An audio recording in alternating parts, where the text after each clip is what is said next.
Hello friends, आज मैं आप लोगों को एक छोटा सा लड्डू गोपाल को कलर करके दिखाएंगे। चलिए वीडियो को शुरू करते हैं। पहले स्प्रे गन से बॉडी का फर्स्ट लेयर वाइट कलर कर देंगे।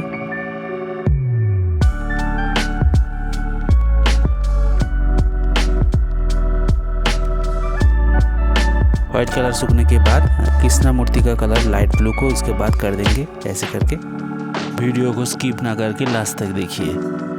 वीडियो पसंद आए तो वीडियो को एक लाइक करें और इस चैनल को सब्सक्राइब करिए।